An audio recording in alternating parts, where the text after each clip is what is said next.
अस्सलामुअलैकुम दोस्तों, एक और बड़ी अहम ब्रेकिंग न्यूज़ से आप लोगों को आगाह करते चलें। महकमा मौसमियात ने पाकिस्तान के अक्सर शहरों में अलर्ट जारी करवा दिया।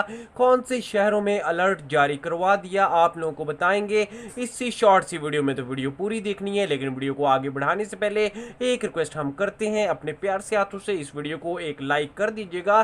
चैनल पे फर्स्ट टाइम है तो चैनल को सब्सक्राइब और बेल आइकन को लाजमी दबा लीजिएगा ताकि हर अपडेट्स आप तक सबसे पहले पहुंच जाए।